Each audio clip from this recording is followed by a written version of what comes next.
As imagens de segurança do Porto de Canaveral, na noite de 8 de novembro de 2021, capturaram algo que mais tarde se tornaria uma prova central em um dos casos mais perturbadores de tráfico humano já documentados pelo FBI. Um homem vestindo roupas casuais caras, carregando o que parecia ser equipamento de áudio profissional, empurrava uma mala preta grande com rodinhas pelo terminal de cruzeiros às 21h23. Ele sorriu para os seguranças, apresentando seu cartão de embarque e passaporte sem hesitar. Dentro da mala, sedada e incapaz de pedir ajuda, estava a cantora americana Sophie Morrow, de 26 anos, que havia embarcado no mesmo navio de cruzeiro apenas 4 dias antes, acreditando que estava prestes a ter sua grande chance na indústria musical. Sophie passou os últimos 7 anos se apresentando em pequenos locais no sul dos Estados Unidos, perseguindo um sonho que parecia se distanciar a cada ano que passava. Ela cresceu em Baton Rouge, Louisiana, a caçula de 3 filhas de Thomas Morrow, engenheiro civil, e Claire Morrow, professora de francês do ensino médio. A música estava no sangue de Sophie desde a infância. Sua avó havia sido cantora de jazz em Nova Orleans durante os anos 1960, se apresentando em clubes na Frenchmen Street, antes que o bairro se tornasse turístico e comercializado. Aos 12 anos, Sophie já compunha suas próprias canções, aprendia a tocar violão sozinha e postava covers no YouTube, muito antes disso se tornar uma carreira viável. Seus pais incentivavam sua criatividade, mas também a pressionavam a pensar em aspectos práticos. Thomas queria que ela estudasse administração de empresas para ter um plano B. Claire esperava que ela se tornasse professora de música, combinando paixão e estabilidade. Mas Sophie herdara da avó a independência obstinada, além do alcance vocal. Depois de se formar em performance musical pela Louisiana State University em 2017, Sophie tomou uma decisão que preocupou profundamente seus pais. Ela se mudou para Nashville com $2.000 em poupança, um Honda Civic usado e a convicção inabalável de que talento e persistência acabariam valendo a pena. A realidade da indústria musical se mostrou muito mais dura do que ela imaginava. Nashville estava cheia de cantores talentosos, todos competindo pelas mesmas oportunidades limitadas. Sophie tinha 3 empregos de meio período para pagar um apartamento em um bairro questionável. Ela trabalhava como garçonete em um restaurante de churrasco durante o turno do almoço. Dava aulas de piano para crianças do subúrbio à tarde e se apresentava em bares e botecos à noite para ganhar gorjetas e exposição. O trabalho era exaustivo e as recompensas financeiras eram mínimas. Em 2021, Sophie lançou 2 EPs independentes que gravou no estúdio caseiro de um amigo. As músicas receberam críticas positivas de pequenos blogs de música e acumularam um número modesto de seguidores no Spotify, cerca de 8.000 ouvintes mensais. Mas seguidores modestos não pagavam aluguel ou empréstimos estudantis. Aos 26 anos, ela estava começando a questionar se deveria aceitar a realidade e voltar para a Louisiana, talvez aceitar aquele cargo de professora que sua mãe sempre mencionava. Em outubro de 2021, a melhor amiga de Sophie da faculdade, Amélie Laurent, sugeriu que elas fizessem um cruzeiro juntas. Amélie trabalhava com vendas farmacêuticas e acabara de receber um bônus substancial. Ela queria comemorar e insistiu em pagar a passagem de Sophie como um presente de aniversário antecipado. Sophie inicialmente resistiu, sentindo-se desconfortável em aceitar um presente tão caro, mas Amélie foi persistente. Você trabalha até a exaustão, argumentou Amélie durante uma ligação telefônica. Quando foi a última vez que você tirou férias? Quando foi a última vez que você fez algo apenas por diversão, não pela sua carreira? Sophie não conseguia se lembrar. Todas as decisões que ela tomava eram calculadas em torno do avanço de sua carreira musical, networking ou ganhar dinheiro para financiar sua próxima sessão de gravação. O cruzeiro estava marcado para o início de novembro, uma rota de 7 dias pelo Caribe, partindo de Port Canaveral. Ele visitaria Grand Cayman, Jamaica e Cozumel antes de retornar à Flórida. Amélie reservou uma cabine interna no 8º convés do Oceanic Majesty, um enorme navio de cruzeiro com capacidade para mais de 4.000 passageiros. Sophie nunca tinha feito um cruzeiro antes. Ela mal tinha saído do território continental dos Estados Unidos, exceto por uma viagem de férias de primavera a Cancún durante o 2º ano da faculdade. Elas embarcaram em 4 de novembro de 2021, juntando-se ao caos de milhares de passageiros, arrastando bagagens por detectores de metal e fazendo check-in em inúmeros balcões de registro. O navio era enorme, como uma cidade flutuante, com vários restaurantes, teatros, piscinas, um spa, um cassino e corredores intermináveis de portas de cabines idênticas. O quarto delas era pequeno, mas funcional, com beliches, um banheiro minúsculo e uma televisão que exibia em loop contínuo as atividades do cruzeiro e informações de segurança. Naquela primeira noite, elas exploraram o navio como crianças animadas, tirando selfies na piscina, provando aperitivos no buffet e assistindo a um show no estilo Broadway no teatro principal. Sophie se sentiu relaxada pela primeira vez em meses. A ansiedade constante com dinheiro e carreira ficou em segundo plano, substituída pelo simples prazer de estar de férias com sua melhor amiga. No segundo dia no mar, enquanto Amélie estava em uma aula de yoga no convés superior, Sophie descobriu um pequeno lounge perto da popa do navio que havia sido convertido em um piano-bar. O espaço era intimista, com painéis de madeira escura, iluminação suave e um belo piano de cauda Steinway, posicionado perto das janelas do chão ao teto, com vista para o oceano. Uma placa indicava que haveria música ao vivo todas as noites, a partir das 20 horas. Sophie sentou-se no bar e pediu uma taça de vinho branco, observando o pôr do sol caribenho pintar o céu em tons de laranja e roxo. Alguns outros passageiros entraram, principalmente casais e hóspedes mais velhos, em busca de um ambiente mais tranquilo do que os principais locais de entretenimento. Exatamente às 20 horas, um homem na casa dos 50 anos sentou-se ao piano e começou a tocar clássicos do jazz. Sua técnica era excelente, claramente treinada na música clássica, e Sophie ficou hipnotizada por sua interpretação de Autumn Leaves. Depois que sua apresentação terminou, Sophie se aproximou dele para elogiar sua performance. Eles acabaram conversando por quase 1 hora sobre música, seu amor comum pelo jazz e o desafio de ganhar a vida como músico.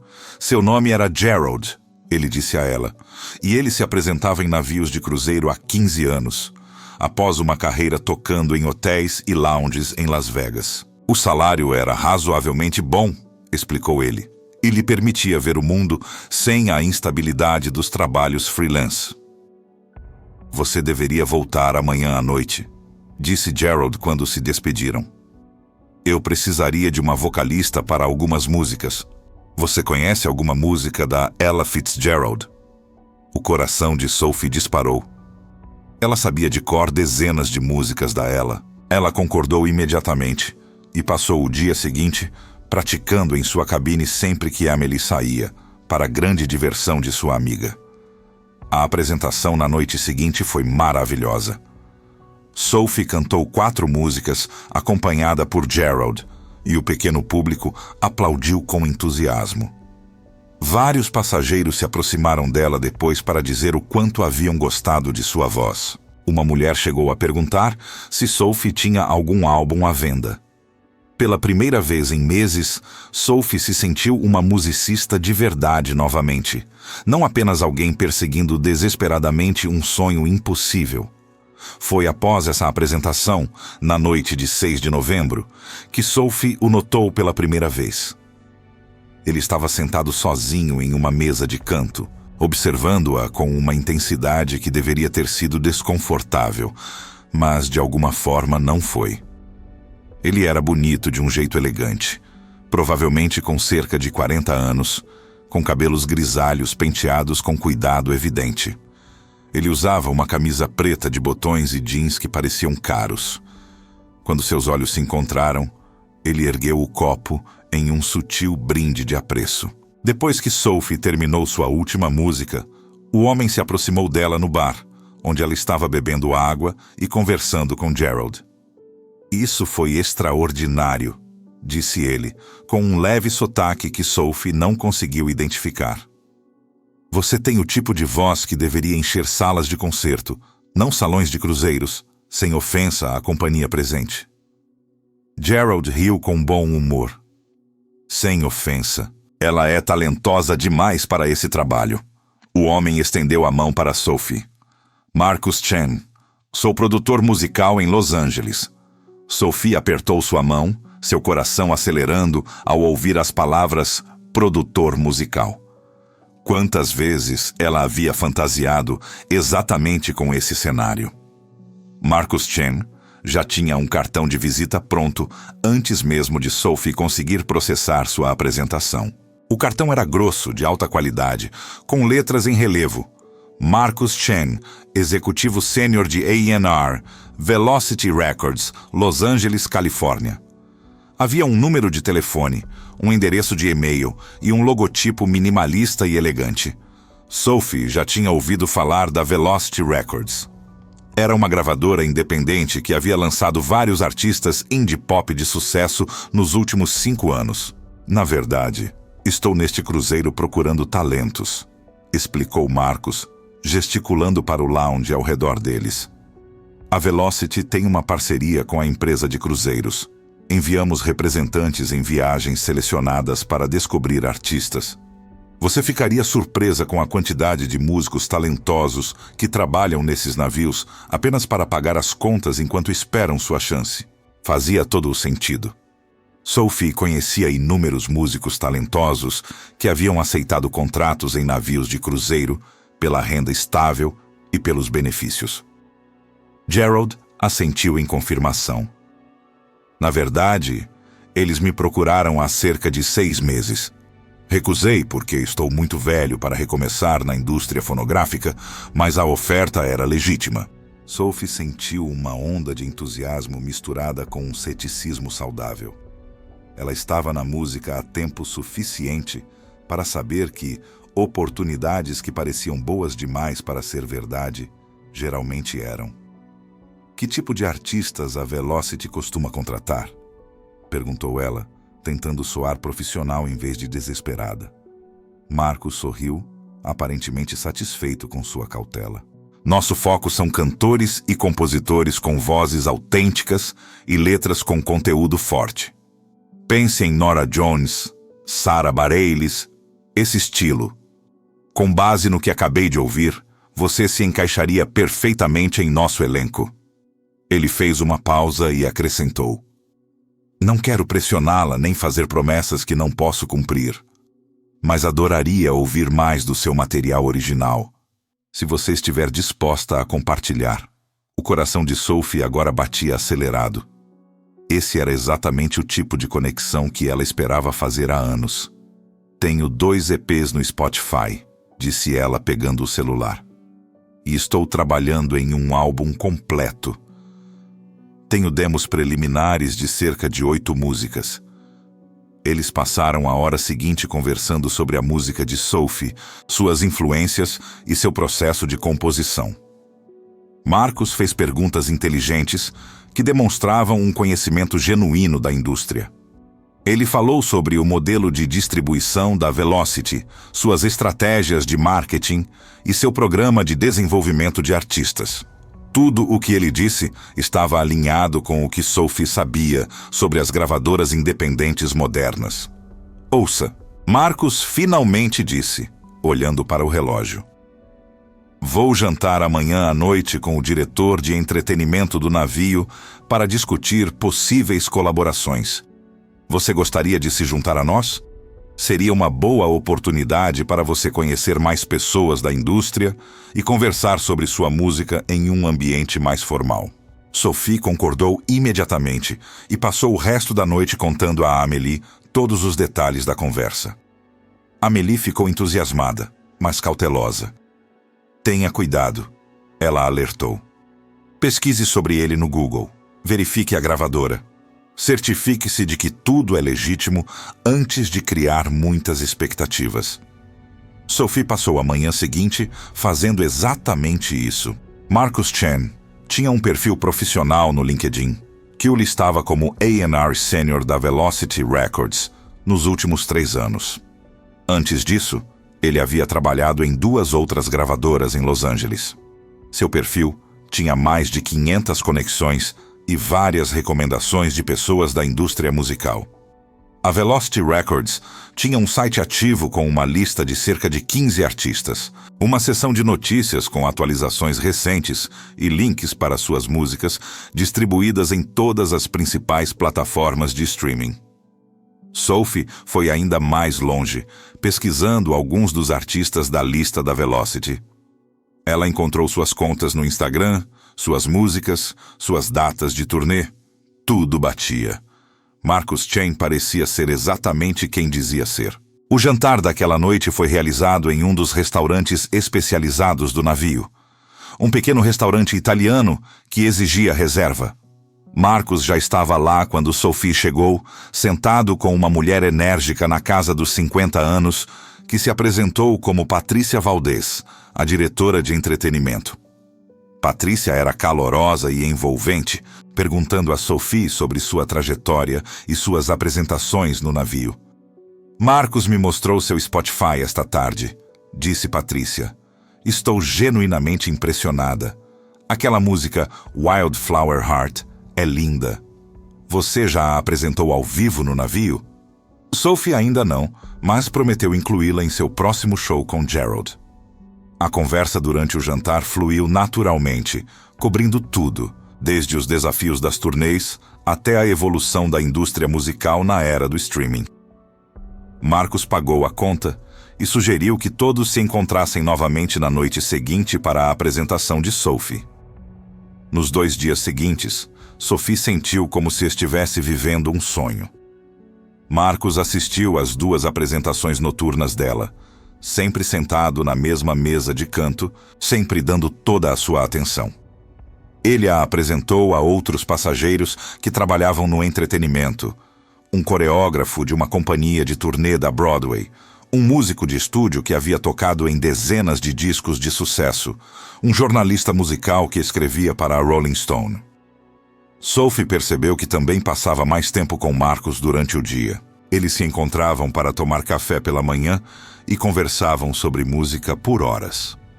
Ele compartilhava histórias sobre artistas com quem havia trabalhado, os sucessos e fracassos, as estranhas políticas da indústria. Ele parecia genuinamente interessado na perspectiva e nas experiências dela. Amélie percebeu a mudança na atenção de Sophie. Você está passando muito tempo com esse cara, observou ela no 5º dia do cruzeiro, enquanto relaxavam à beira da piscina. Tem certeza de que é apenas profissional? Sophie insistiu que sim, mas até ela estava começando a ficar confusa sobre as intenções de Marcus. Ele nunca tinha feito nenhuma investida romântica, nunca tinha ultrapassado nenhum limite, mas havia uma intimidade se desenvolvendo entre eles que parecia mais do que apenas uma relação profissional. Ele se lembrava de pequenos detalhes que ela mencionava, fazia perguntas sobre sua família e sua vida em Nashville, fazia com que ela se sentisse ouvida de uma forma que os homens raramente faziam. Na sexta noite, a última antes do navio retornar a Port Canaveral, Marcus convidou Sophie para tomar um drink com ele no convés, lido após sua apresentação. O bar ao ar livre estava mais silencioso do que o normal, já que a maioria dos passageiros já havia começado a fazer as malas para o desembarque na manhã seguinte. Preciso ser honesto com você sobre uma coisa, disse Marcus depois que se acomodaram nas cadeiras do convés com seus coquetéis. O estômago de Sophie se contraiu, preparando-se para a decepção. Gostei muito de conhecê-la esta semana, tanto como artista quanto como pessoa. Quando voltarmos para a Flórida amanhã, vou voar diretamente para Los Angeles. Mas gostaria de continuar esta conversa. Você estaria disposta a vir para LA por alguns dias? A Velocity cobriria seu voo e acomodação. Quero que você conheça os fundadores da gravadora. Veja o estúdio. E talvez grave algumas faixas para que possamos avaliar como você soa com uma produção profissional. Sophie sentiu que não conseguia respirar. Era isso. Essa era a oportunidade pela qual ela vinha trabalhando há 7 anos. Sim, disse ela, provavelmente muito rápido. Com certeza, sim. Marcos sorriu. Perfeito. Vou pedir ao meu assistente para organizar tudo. Provavelmente poderíamos marcar para a próxima semana, se estiver bom para você. Só tem uma coisa. Ele hesitou, e Sophie sentiu sua empolgação diminuir um pouco. Os fundadores são muito exigentes na seleção de artistas. Antes de concordarem em se encontrar com você, eles querem ver mais vídeos de suas apresentações ao vivo, de qualidade melhor do que os vídeos de celular.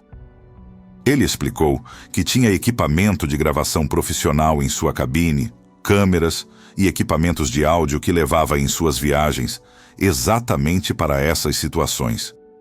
Se Sophie fosse à sua cabine depois que atracassem amanhã, ele poderia gravar 2 ou 3 músicas acústicas dela.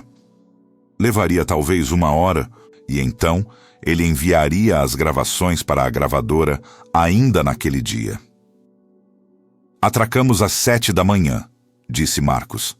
A maioria dos passageiros vai correr para desembarcar, mas se você vier à minha suíte por volta das 8h30, teremos tempo e tranquilidade suficientes para fazer boas gravações antes de eu precisar ir para o aeroporto. Sophie concordou sem hesitar, já selecionando mentalmente quais músicas iria tocar. Ela voltou para sua cabine naquela noite e mal conseguiu dormir, muito animada com as possibilidades que, de repente, se abriam diante dela. Amélie a apoiou, mas ficou preocupada. Mande uma mensagem para mim a cada 30 minutos, enquanto estiver na cabine dele, insistiu ela. E mantenha a porta aberta. O navio atracou em Port Canaveral, bem na hora marcada. Sophie e Amélie se despediram de Gerald e trocaram informações de contato. Por volta das 8h15, Sophie mandou uma mensagem para Marcos dizendo que estava a caminho. A cabine dele ficava no Convés 12, o nível das suítes que Sophie só tinha visto de fora. Quando ela bateu, ele abriu a porta imediatamente, já vestido para viajar com um blazer e jeans escuros. A suíte era impressionante, com uma área de estar separada, uma varanda e o que parecia ser um equipamento de gravação profissional instalado perto da janela. Marcos tinha uma câmera em um tripé, um microfone profissional e uma pequena interface de áudio conectada ao seu laptop. Isso é incrível, disse Sophie, genuinamente impressionada com a instalação. Café? Ofereceu Marcos, apontando para uma cafeteira no carrinho do serviço de quarto. Acabei de pedir. Sirva-se. Sophie serviu-se de uma xícara, acrescentou creme e açúcar e tomou um gole agradecida. Marcos estava ajustando o ângulo da câmera e testando os níveis de som. Quando estiver pronta, sente-se naquela cadeira e vamos ensaiar algumas músicas. Cante como se estivesse se apresentando para um público íntimo, natural, autêntica, sem pressão. Sophie sentou-se, com o violão no colo, e começou a afinar. Ela se sentia nervosa, mas animada. Essa gravação poderia mudar tudo. Ela tomou outro longo gole de café para acalmar os nervos e começou a tocar os primeiros acordes de Wildflower Heart. Na metade do segundo verso, Sophie percebeu que algo estava errado. Seus dedos pareciam pesados nas cordas. Sua voz soava distante aos seus próprios ouvidos. A sala parecia inclinar-se ligeiramente e ela teve que se concentrar muito para lembrar a próxima linha da letra. Marcos, disse ela, com as palavras saindo arrastadas. Não me sinto bem. Ele ficou ao lado dela imediatamente, tirando o violão de suas mãos. Você provavelmente está apenas desidratada desde ontem à noite, disse ele, sua voz soando estranha e distante. Aqui, deite-se por 1 minuto. Ele a ajudou a chegar ao sofá e o corpo de Sophie parecia pertencer a outra pessoa. Ela tentou protestar. Tentou dizer que algo estava muito errado, mas sua língua não cooperava. A última coisa que viu antes de a escuridão a consumir completamente foi o rosto de Marcos acima do seu, e a sua expressão tinha mudado completamente. O calor tinha desaparecido, substituído por algo frio e calculista. "Durma agora, Sophie", disse ele. "Temos uma longa viagem pela frente." Quando recuperou a consciência, foi em fragmentos. Primeiro, Sophie percebeu a escuridão total, tão absoluta que não conseguia dizer se os seus olhos estavam abertos ou fechados. Então, vieram as sensações físicas. Uma pressão esmagadora contra todo o seu corpo. Os joelhos encravados contra o peito. Os braços dobrados em ângulos não naturais. Ela tentou se mover e não conseguiu. O terror inundou seu sistema nervoso, dissipando a névoa remanescente de qualquer droga que estivesse em seu café. Ela tentou gritar, mas descobriu que tinha um pano enfiado na boca, preso por algo enrolado em sua cabeça. Seus pulsos estavam amarrados atrás das costas, com o que pareciam ser abraçadeiras cortando a pele. A percepção a atingiu com uma clareza nauseante. Ela estava dobrada dentro de algum tipo de container, incapaz de se mover, incapaz de emitir sons, incapaz de ver.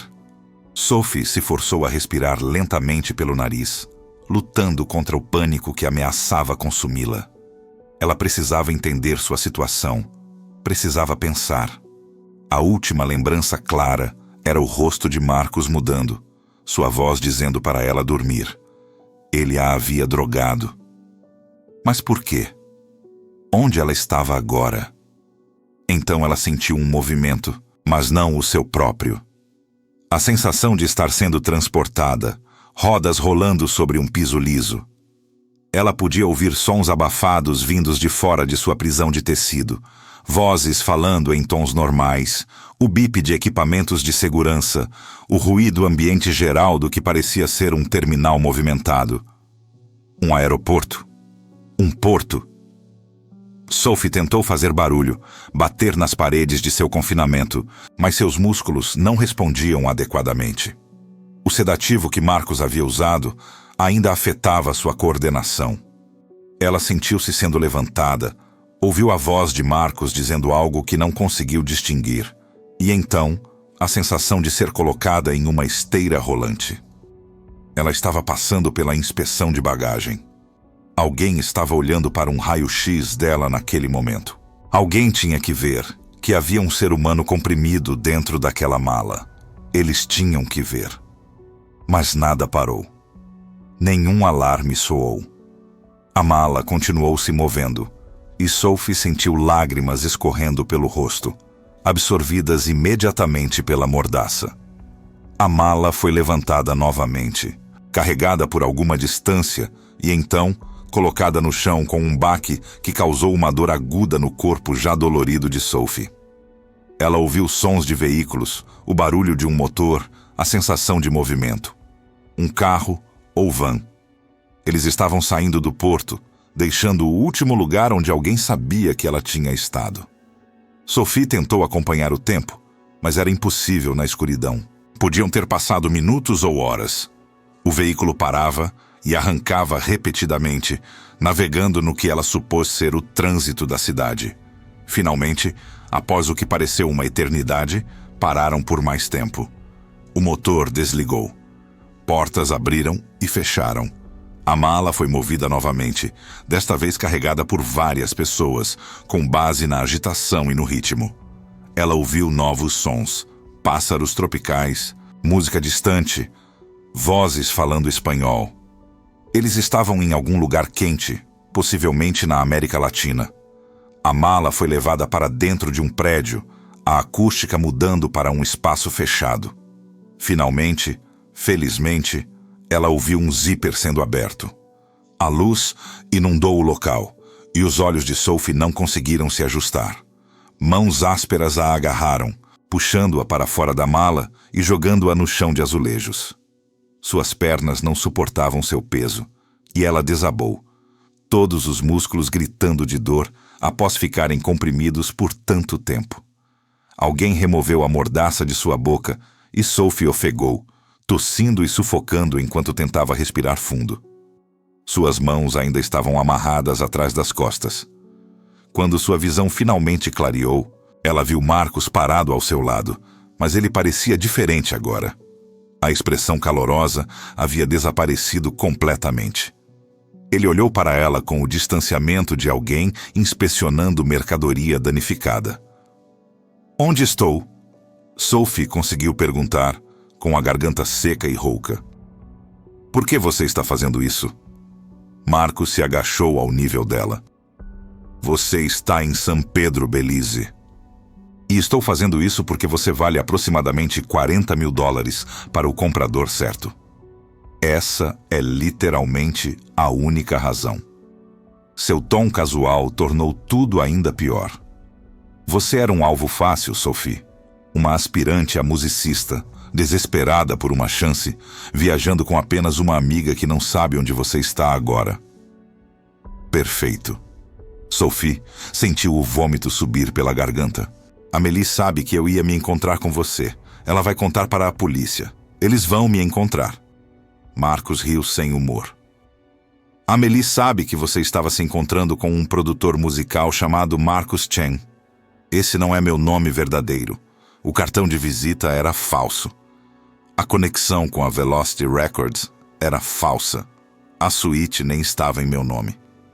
Quando alguém começar a procurar por você, eu já terei ido embora há muito tempo e você estará em um barco para Honduras. Por favor." Sophie sussurrou, odiando o quão fraca sua voz soava. "Por favor, não faça isso. Minha família vai me procurar." "Todos procuram", disse Marcus, levantando-se. "E a maioria acaba se adaptando à nova realidade. Você provavelmente terá uma vida decente se for esperta. O cliente que comprou, você administra um clube exclusivo em Tegucigalpa. Mulheres europeias e americanas são particularmente valiosas nesse mercado." Sophie ouviu passos atrás dela e virou a cabeça o máximo que sua posição permitia. Um homem corpulento na casa dos 50 entrou, bem vestido com uma camisa guaiabera e calças de aparência cara. Ele olhou para Sophie com o olhar avaliador de alguém que avalia gado. "Ela é mais jovem do que você descreveu", disse o homem em inglês com sotaque. "Mas a voz é autêntica? Você tem provas?" Marcus pegou seu celular e reproduziu um vídeo. Sophie ouviu sua própria voz cantando Wildflower Heart na suíte de Marcus poucas horas antes. A crueldade disso, o fato de ele ter gravado ela antes de drogá-la, fez com que ela quisesse gritar. O comprador assentiu, satisfeito. A transferência foi concluída conforme combinado. "Ela é minha agora." Ele acenou para 2 homens mais jovens que apareceram na porta. "Cedem-na para o transporte. Temos uma viagem de 4 horas até o porto." Sophie tentou lutar quando a agarraram, mas estava muito fraca. Sentiu uma agulha perfurar seu braço e a escuridão familiar começou a puxá-la para baixo novamente. Seu último pensamento consciente foi sobre seus pais, Thomas e Claire, que estariam procurando freneticamente por ela, sem saber que sua filha havia sido vendida como carga para um homem que a via como um investimento e não como um ser humano. Então, não havia mais nada. Sophie recuperou a consciência com a sensação de movimento.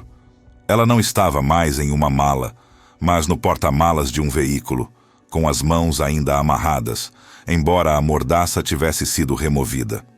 Através de uma fresta onde o porta-malas não fechava completamente, ela podia ver flashes de luz do dia, o que significava que ela estava inconsciente há horas. As drogas que eles continuavam usando a deixavam gravemente desidratada e mentalmente confusa.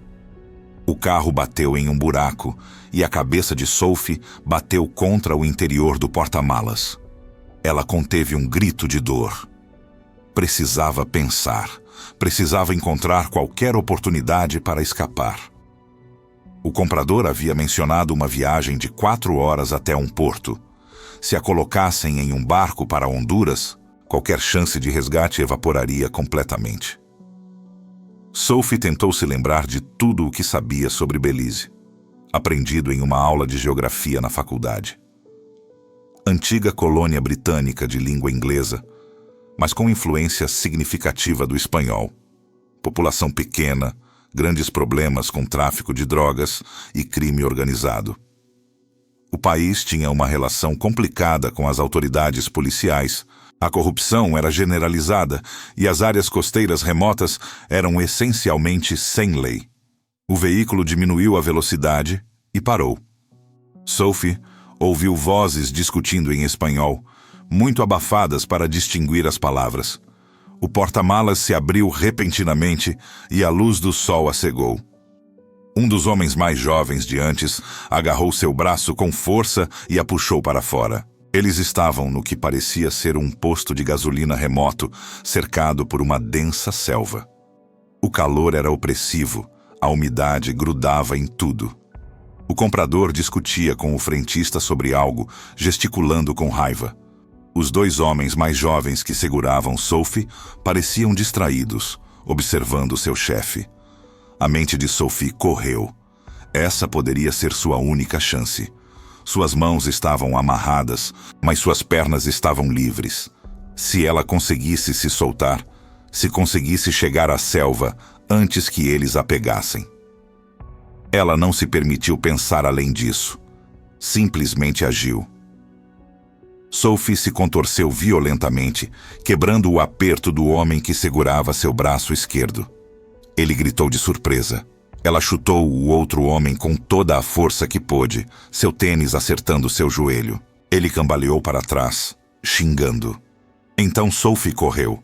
Ela não tinha nenhum plano, nenhuma direção, apenas o puro instinto de sobrevivência levando-a para a densa vegetação que margeava o posto de gasolina. Atrás dela, ouviu gritos, o comprador gritando ordens. Um tiro rasgou o ar e o coração de Sophie quase parou, mas ela não sentiu nenhum impacto. Eles estavam atirando para intimidar, não para matar. Afinal, ela valia $40.000. Mercadorias danificadas valeriam menos. A selva era mais densa do que qualquer coisa que Sophie já tivesse visto na Louisiana. Videiras prendiam-se em suas roupas. Raízes ameaçavam fazê-la tropeçar a cada passo. Suas mãos amarradas tornavam impossível manter o equilíbrio adequadamente e ela caiu várias vezes, levantando-se e continuando a avançar por pura força de vontade. Ela podia ouvi-los atrás dela, abrindo caminho através da vegetação rasteira.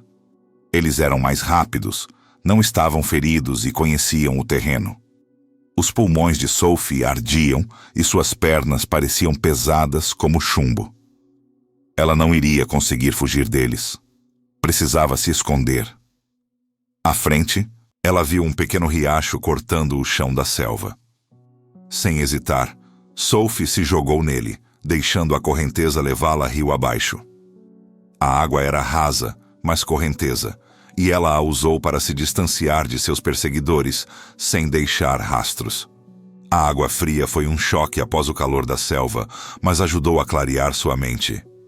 Depois do que pareciam ser 100 metros, Sophie avistou uma árvore caída que criava uma pequena cavidade sob suas raízes, na beira do riacho.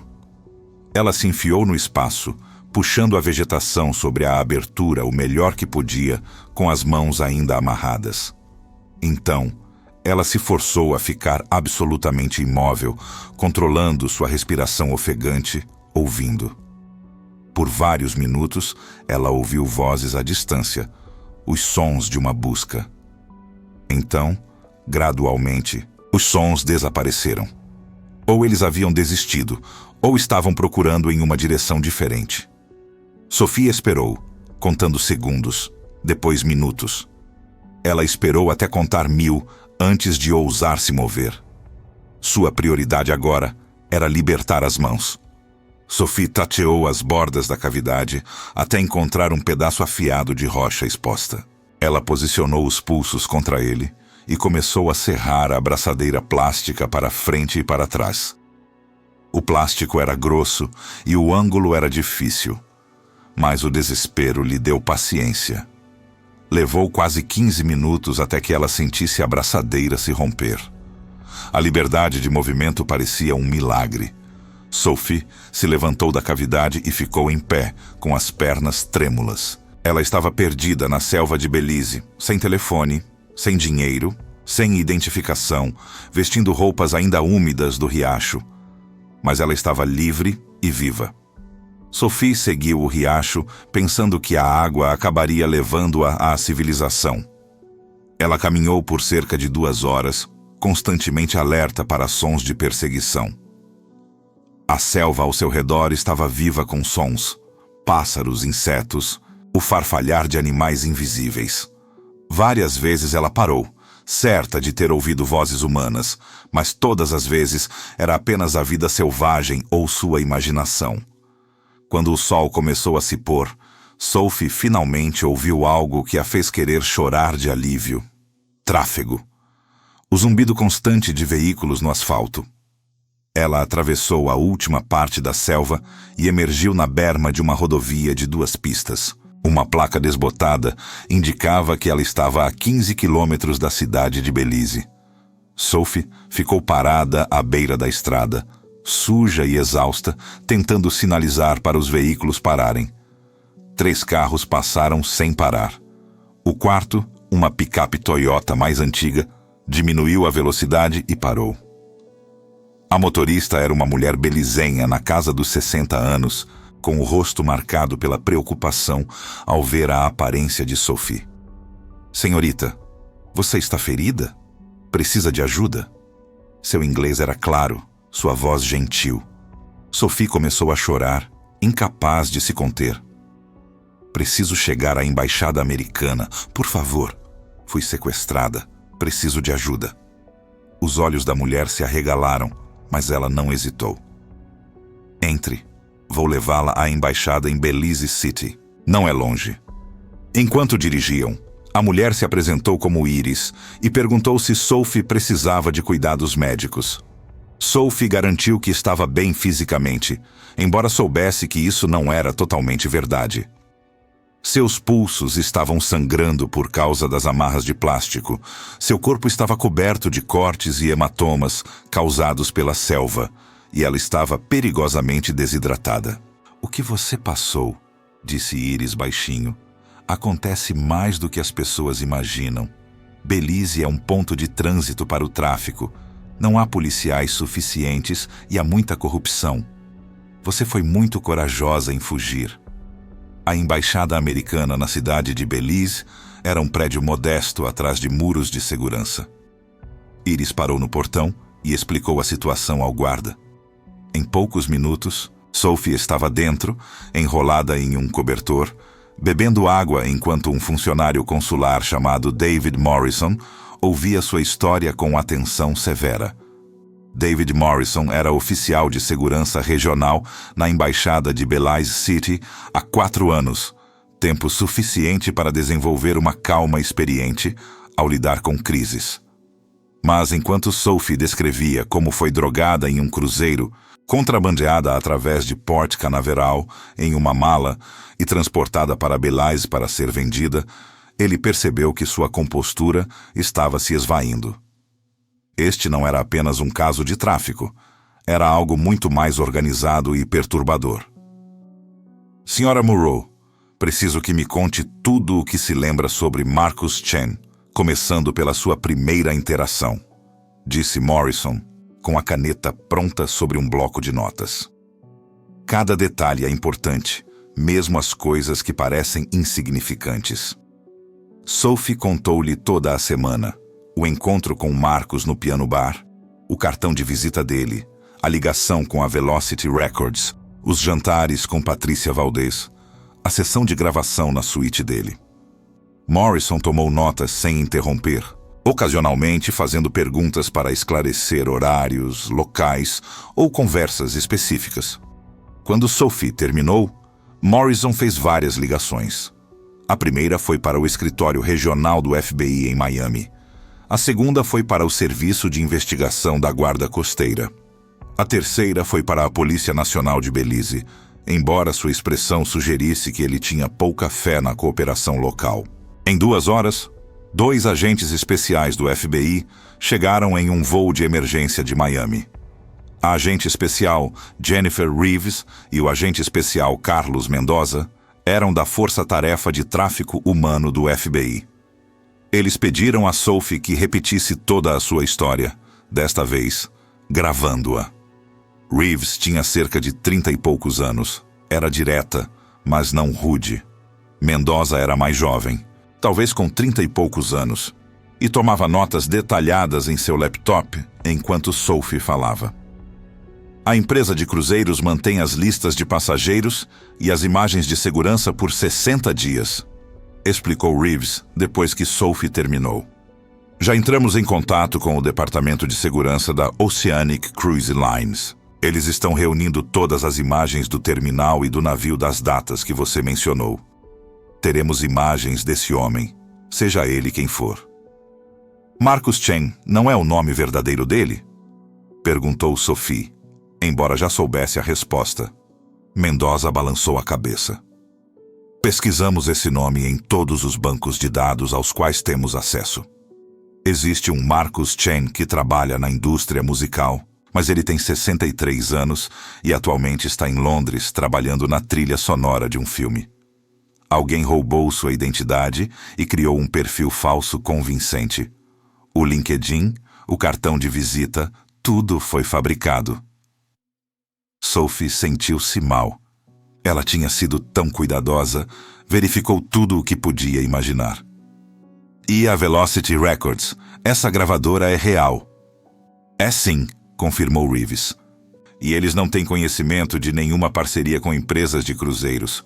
Falamos com o CEO deles há 20 minutos. Eles estão cooperando totalmente e revisando sua segurança para determinar como alguém obteve informações suficientes sobre a empresa para criar uma falsificação convincente. Os agentes explicaram que estavam lidando com o que parecia ser uma sofisticada rede de tráfico, provavelmente operando em vários países. O uso de navios de cruzeiro como terreno de caça era relativamente novo, mas a metodologia básica, construir confiança ao longo de vários dias antes de atacar, se encaixava nos padrões estabelecidos. Vocês acham que há outras vítimas? Perguntou Sophie baixinho. Reeves e Mendoza trocaram um olhar. Estamos trabalhando com base nessa suposição, disse Reeves com cautela. Mas, no momento, nossa prioridade é mantê-la segura e reunir provas. Você ficará em um local seguro esta noite enquanto processamos seu passaporte de emergência. Amanhã, vamos levá-la de volta aos Estados Unidos. Sophie passou aquela noite em um abrigo mantido pela embaixada, um apartamento discreto em um prédio seguro. Uma agente de segurança diplomática ficou com ela, gentil, mas profissional. Sophie ligou para seus pais de um telefone emprestado, e a conversa foi devastadora. Claire chorava tanto que não conseguia falar. Thomas ficava perguntando se Sophie estava realmente bem, se ela estava machucada, com a voz embargada pela emoção. Amélie registrou seu desaparecimento quando você não respondeu às mensagens dela, explicou Thomas. A empresa de cruzeiros disse que você desembarcou no horário, mas ninguém sabia para onde você foi depois disso. O FBI veio à nossa casa ontem. Eles disseram que seu desaparecimento pode estar relacionado a outros casos que estão investigando. Outros casos. As palavras pairavam no ar como uma acusação. Quantas outras mulheres Marcus havia traficado usando o mesmo método?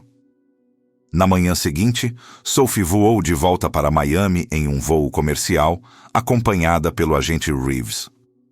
No aeroporto internacional de Miami, ela foi recebida por seus pais e Amélie, que estava hospedada com eles desde o desaparecimento de Sophie. O reencontro no aeroporto foi emocionante, além das palavras, atraindo olhares de outros viajantes. Claire abraçou a filha e não a soltava, como se o contato físico pudesse de alguma forma desfazer o trauma.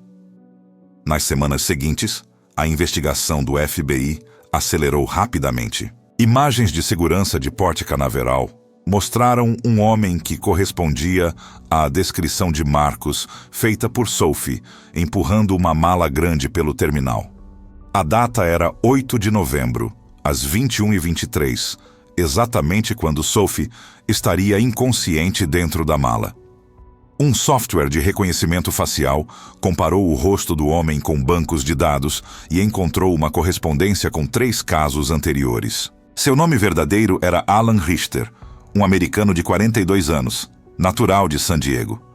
Ele tinha condenações por fraude e roubo de identidade que datavam de seus 20 anos, mas nada violento em seu histórico.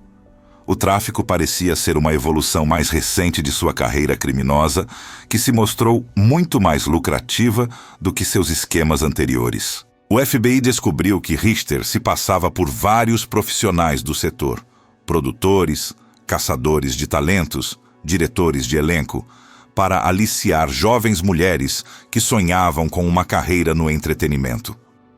Ele trabalhava em navios de cruzeiro, porque o ambiente fechado lhe permitia acesso prolongado a vítimas em potencial, mantendo uma negação plausível. Se uma mulher suspeitasse e o denunciasse, ele simplesmente desembarcava no próximo porto e desaparecia. Em dezembro de 2021, os agentes rastrearam transferências bancárias de uma conta em Belize, pertencente ao comprador em San Pedro. O nome do homem era Héctor Vega, um empresário com ligações ao crime organizado em toda a América Central. O FBI trabalhou com as autoridades de Belize para obter mandados, embora as preocupações com a corrupção significassem que a operação tivesse de ser conduzida com extrema discrição. Em 9 de janeiro de 2022, uma força-tarefa conjunta invadiu o complexo de Vega nos arredores de San Pedro. O que encontraram confirmou os piores temores de Sophie. 3 mulheres estavam sendo mantidas em cativeiro ali, todas americanas, todas na casa dos 20 anos, todas aspirantes a artistas que haviam conhecido um charmoso profissional do setor em vários cruzeiros nos últimos 18 meses. A primeira era Cara Washington, uma atriz de 24 anos de Chicago que havia desaparecido de um cruzeiro em julho de 2021. A segunda era Nina Álvares, uma dançarina de 28 anos de Phoenix, desaparecida desde setembro. A terceira era Bethany Cole, uma comediante de 23 anos de Boston, desaparecida desde outubro. Todas as 3 tinham histórias quase idênticas à de Sophie. Conheceram alguém que alegava representar uma empresa legítima, foram drogadas, acordaram em Belize ou Honduras e foram informadas de que haviam sido vendidas. Vega foi preso junto com 6 associados. Sua operação era maior do que se acreditava inicialmente, com conexões com clubes e bordéis em 3 países. As mulheres resgatadas foram levadas de volta aos Estados Unidos, onde se reuniram com suas famílias. Sophie assistiu à cobertura da notícia e sentiu um alívio avassalador, misturado com a culpa da sobrevivente. Ela escapou em poucas horas. Essas mulheres suportaram meses de cativeiro, mas Alan Richter continuava foragido. Apesar dos mandados internacionais e do envolvimento da Interpol, ele desapareceu completamente depois de deixar Belize. O FBI acreditava que ele havia fugido para o Sudeste Asiático, possivelmente Tailândia ou Filipinas, regiões onde poderia desaparecer entre as comunidades de expatriados e continuar operando com medo limitado de extradição. Por 9 meses, Alan Richter permaneceu como um fantasma. O FBI rastreou-o até Manila em fevereiro de 2022, mas quando os agentes chegaram, ele já havia se mudado. Ele apareceu brevemente em Bangkok em abril, depois desapareceu novamente. Sophie tentou seguir em frente com sua vida, mas a espera era uma forma de tortura. Cada dia que ele permanecia livre era mais um dia em que ele poderia destruir a vida de outra pessoa. Sophie voltou para Nashville em março de 2022, mas tudo havia mudado. Ela não conseguia mais se apresentar. A ideia de subir ao palco, vulnerável e exposta, provocava ataques de pânico tão graves que ela desmaiava. Ela vendeu seu violão e largou seus 3 empregos. Durante semanas, ela mal saiu de seu apartamento, sobrevivendo de comida delivery e dormindo 16 horas por dia. Seus pais imploraram para que ela voltasse para casa, em Louisiana, mas Sophie recusou. Voltar para Baton Rouge era como admitir a derrota, como deixar Richter levar não apenas semanas de sua vida, mas toda a sua identidade. Ela começou a fazer terapia com um psicólogo especializado em traumas e, lentamente, dolorosamente, começou a processar o que havia acontecido com ela. Em agosto de 2022, Sophie recebeu uma ligação do agente Reeves. Eles o tinham encontrado.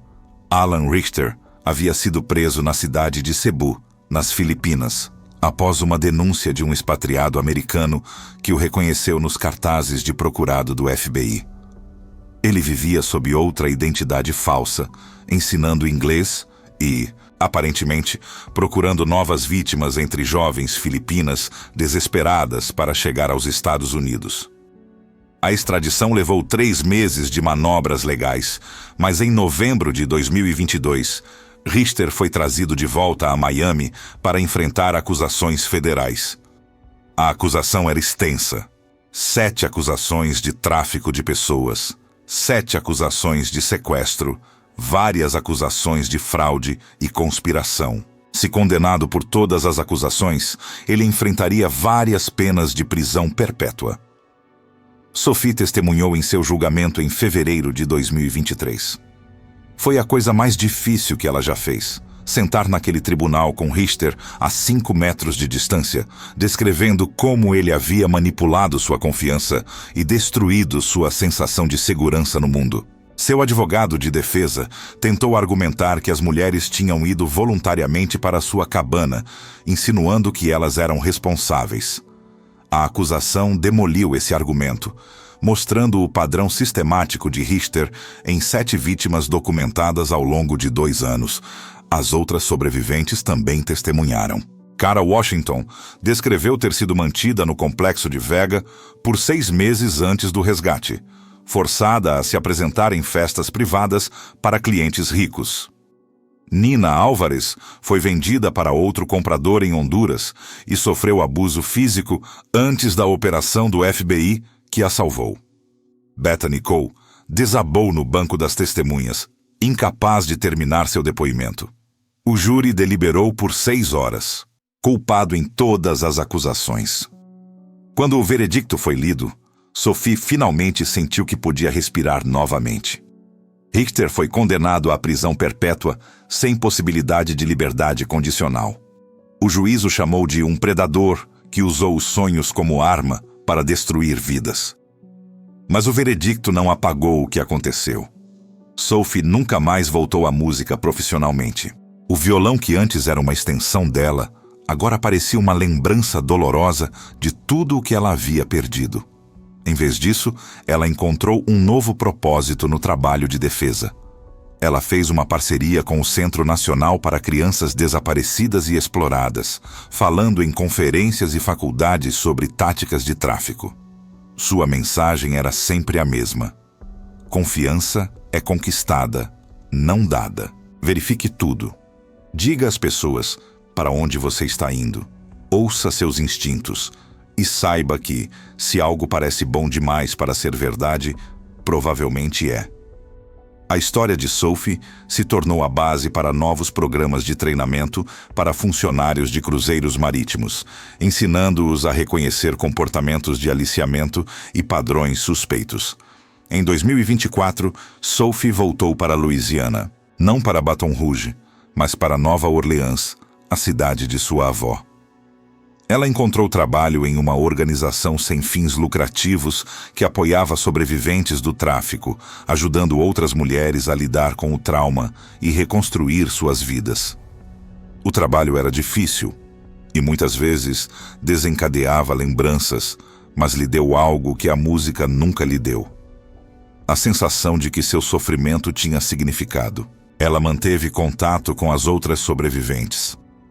Cara Washington havia voltado para Chicago e estava lentamente reconstruindo sua carreira de atriz, embora se concentrasse no trabalho no teatro em vez do cinema, para evitar desencadear a ansiedade. Nina Álvares havia se mudado para Phoenix e se tornado defensora das crianças. Bethany Cole foi a que mais lutou, passando por programas de terapia e ajustes de medicação, ainda em busca de estabilidade. No que seria o 3º aniversário de seu sequestro, Sophie fez algo que não fazia desde aquela manhã na cabine do cruzeiro de Richter. Ela pegou um violão. Não o antigo, que ela havia vendido, mas um novo instrumento que comprou em uma loja de penhores no French Quarter. Ela se sentou na varanda de seu apartamento com vista para a Royal Street e tocou Wildflower Heart, a música que estava prestes a tocar quando Richter a drogou. Seus dedos estavam desajeitados no início, tropeçando nos acordes que ela antes sabia de cor. Sua voz falhou nas notas altas, mas ela tocou até o fim, com lágrimas escorrendo pelo rosto. Quando terminou, percebeu algo profundo. Richter havia tirado semanas de sua vida, havia tirado sua carreira e sua sensação de segurança. Mas ele não havia tirado a música em si. Ela ainda vivia dentro dela, ferida, mas não morta. Sophie Moreau tem agora 30 anos. Ela mora em Nova Orleans, trabalha com sobreviventes e, ocasionalmente, toca violão na varanda para um público de uma pessoa.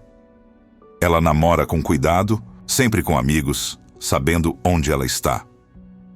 Ela aprendeu que a cura não é linear, que alguns dias são mais difíceis do que outros, que o trauma permanece no corpo muito tempo depois que a mente entende que está segura.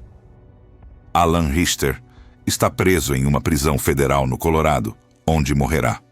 Hector Vega está cumprindo 25 anos em Belize. A rede de tráfico que eles operavam foi destruída, embora Sophie saiba que existem outras. É por isso que ela continua contando sua história, mesmo quando é doloroso. Porque se sua experiência salvar pelo menos uma pessoa de ser drogada e enfiada em uma mala, então cada momento de seu sofrimento terá servido a um propósito maior do que ela mesma. Esta é a história de como uma cantora americana conheceu um homem em um cruzeiro e acabou sendo contrabandeada para fora do país dentro de uma mala. Mas mais importante é a história de como ela sobreviveu, como lutou e como transformou o trauma em uma missão para proteger outras pessoas. Sophie Moreau encarou a morte e escolheu viver mesmo assim.